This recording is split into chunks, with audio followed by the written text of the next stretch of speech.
Estamos en comunicación con Martín Litwan, que es abogado y especialista en planificación patrimonial, fondos de inversión y WealthTech. ¿Qué tal, Martín? Agustina Henrich, ¿cómo estás? Hola, ¿cómo estás? ¿Qué tal, Martín? Un gusto que estés en Fuera de Serie. No, un placer. Gracias a ustedes.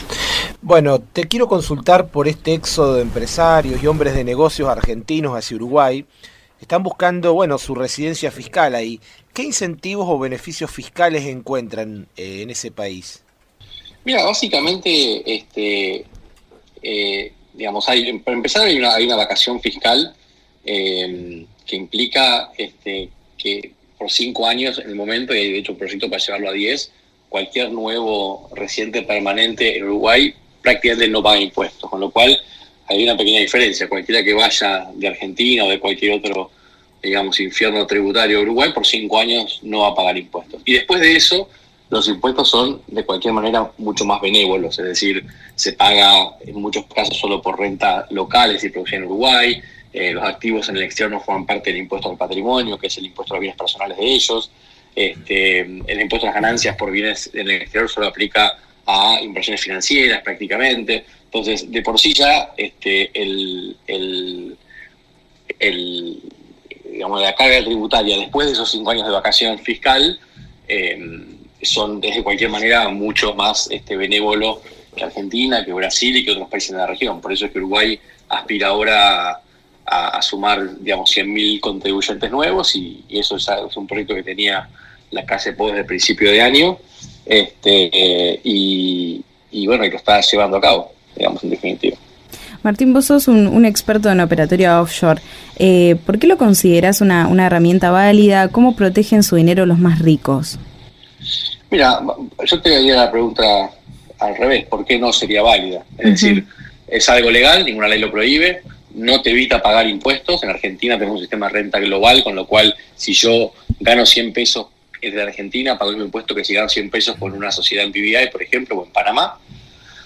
Todos estos países hoy intercambian información automática con Argentina, con lo cual no se puede usar para ningún tipo de actividad ilícita. Lo único que hacen estos países, que ponen los pelos de punta al resto de los países, es que son más eficientes, cobran menos impuestos y generan un desafío desde el punto de vista de la competencia fiscal. Entonces, eso hace que gente que tenga miedo de temas de seguridad jurídica y demás, que en Argentina es algo muy habitual, busquen lugares donde el patrimonio o el capital sea tratado de mejor manera, es decir, que no haya confiscaciones, como estamos viendo estos días, que no haya devaluación, como vimos siempre, que no haya inflación. A lo largo de la historia, en varias ocasiones, quien tuvo la plata afuera evitó ataques del Estado. El último más claro, si querés, fue el corralito financiero de hace 20 años, prácticamente, donde si vos tenías $100.000 en Argentina, en un banco argentino, te lo convertían en pesos y después te daban 140.000 pesos cuando el dólar estaba a 3, o sea que perdías un tercio de tu capital en 2 semanas, y esa misma plata, cruzando el río en Uruguay o en Estados Unidos o en cualquier lado, se quedaba en dólares. Entonces la gente, cuando se le pide a la gente que confíe en la moneda local, en las instituciones locales, es de alguna manera un engaño, por más buena voluntad que puedan tener los políticos, que a veces ya tiene, a veces no, pero lo que digo es, los hechos demuestran que el capital está más tranquilo fuera de Argentina. Y eso es un gran peso para el país de todo punto de vista, pero es así. Martín, ¿hay algo que se hace accesible para la clase media alta? ¿Por qué es tan difícil mover dinero desde y hacia Argentina, armar negocios fuera del país teniendo el dinero adentro? No, justamente el problema es que como Argentina no puede competir por el capital internacional, ni siquiera de argentinos, ni siquiera puede competir por los ahorros de argentinos que prefieren llevarlo afuera, tiene que limitar las cosas, Es como si vos tuvieras a la noche, cuando te levantás, una sensación de ir a comerte todo en la heladera, que a mucha gente le pasa, y ¿cómo lo puedes solucionar? Y poner un candado, entonces no lo abrís. Claro. Entonces lo que hace hacer, hablando mal y pronto, lo que hace Argentina hace muchísimos años, con controles de cambio, con límites, con trámites, es lo que pasa ahora, que no puedes cambiar tanta plata, que si hiciste tal operación en el mercado cambiario no puedes hacer tal otra, que si tenés reservas líquidas no. Lo que hace el Estado argentino es limitar la libertad de los capitales, que en definitiva es la libertad de las personas que son dueñas de los capitales. Eso viene creciendo de hace muchos años y va a seguir hasta que el argentino vuelva a confiar en su país. Y el argentino no va a confiar mientras lo obliguen a confiar, con lo cual es un círculo vicioso que en algún momento se tiene que cortar porque si no el país va a ir cada vez peor, como de hecho viene en los últimos 70 años a nivel económico-financiero. ¿Y cómo ves el futuro de todo el tema fiscal? ¿Llegarán al fin las monedas digitales? ¿Lograremos romper con los bancos? Porque esto es un tema que lo hemos tratado varias veces en Fuera de Serie, y además del cambio cultural y de educación que se tiene que generar para que eso pase, ¿cuánto peso también tienen las entidades bancarias mundiales, me refiero, para seguir frenando que este avance, ¿no? Mira, en el caso de Argentina los bancos nunca fueron bancos. Los bancos en el mundo, ¿qué hacen? Trabajan de tomar riesgo y dar créditos y fomentar el crecimiento del sector privado. En Argentina le prestan plata al gobierno, se dan vuelta, se la prestan a mejor tasa para ellos, a los individuos, y tienen un capital asegurado. Cada tanto el gobierno falla, defaultea, y ahí pierden un poco y después todo eso vuelve a empezar. Esa es la historia bancaria argentina, punto. Salvo un intervalo, si querés, en el gobierno de Menem, donde hubo cierto tipo de préstamos. Pero eso es lo que hacemos en Argentina. En el resto del mundo eso no es tan así. Digamos, los bancos toman riesgo, dan préstamos, y de hecho lo que ha pasado con las criptomonedas y con los activos digitales es que los bancos los empezaron a mirar con mucho resquemor hace 5 o 6 años, hace 2 o 3 empezaron a cambiar, y hoy por hoy hay muchos bancos que están muy invertidos en blockchain, en wealth tech, en legal tech.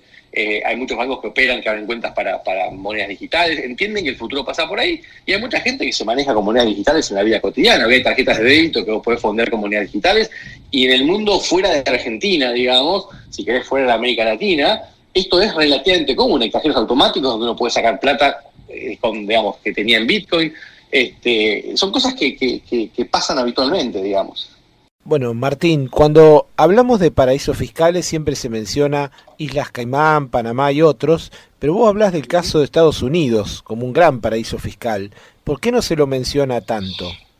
Mira, creo que no se lo menciona tanto por un tema de, primero, miedo frente a Estados Unidos, que es, digamos, la principal economía del mundo. ¿Quién tiene poder de policía para poner a Estados Unidos en una lista negra de paraísos fiscales y asignarle consecuencias negativas? Nadie, digamos.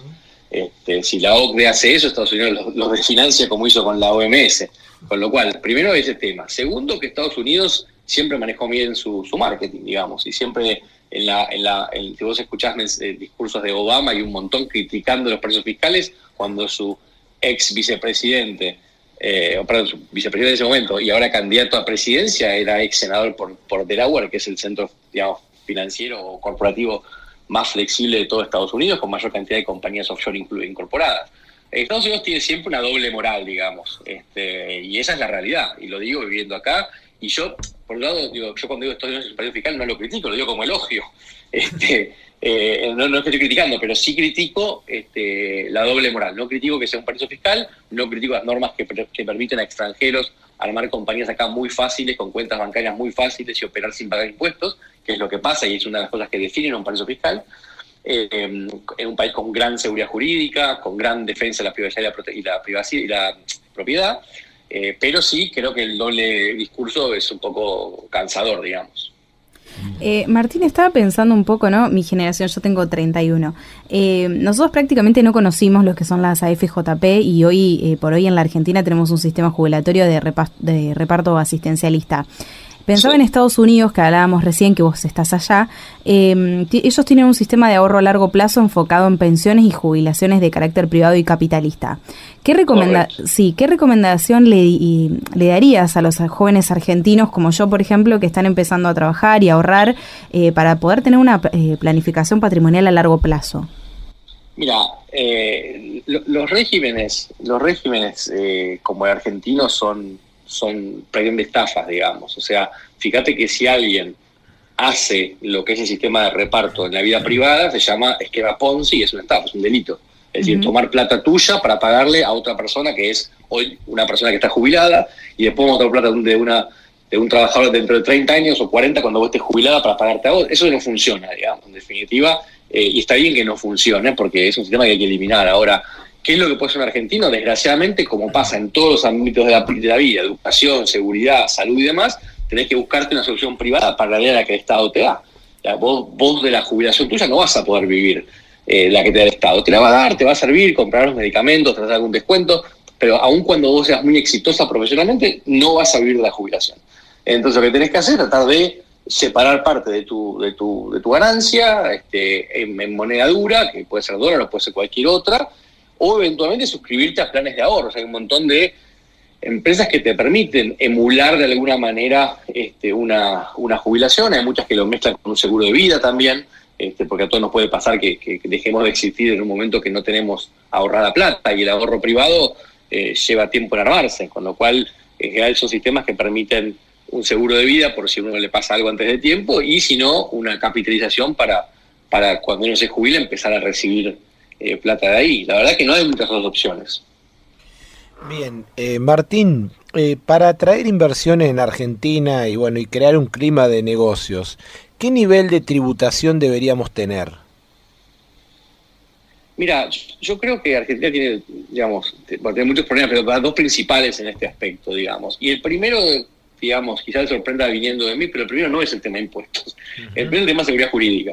Es decir, si vos no tenés reglas claras que se apliquen igual para toda la gente y se apliquen de forma rápida y demás, no vas a tener inversión aunque tengas una digamos, presión tributaria nula. No va a pasar.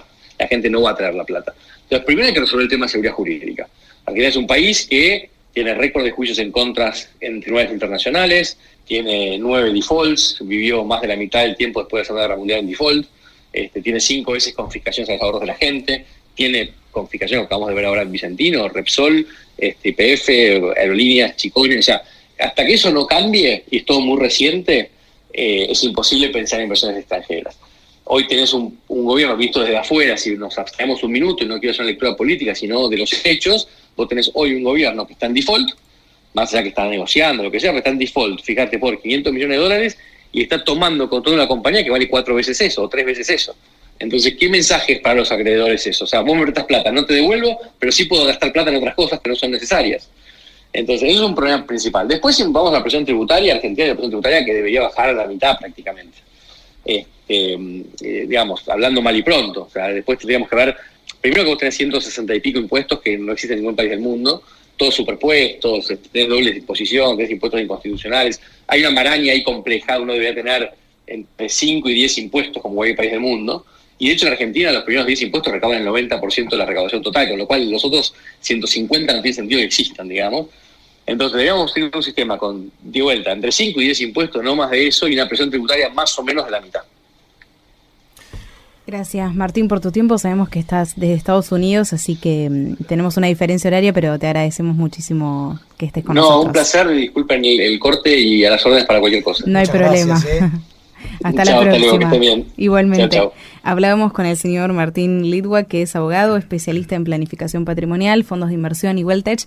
Y bueno, nos decía lo de siempre, ¿no? El problema no solo es la presión tributaria, sino también la seguridad jurídica en la Argentina. Claro. Y tocaba el tema de Vicentín, que vamos a hablar en un ratito con nuestra segunda entrevistada, y lo puso así como muy claro sobre la mesa. Estamos defaulteados, pero tenemos plata para salvar a una empresa como Vicentín que vale el doble o triple de la plata que le debemos al fondo. Claro, ¿cuáles son las prioridades en definitiva?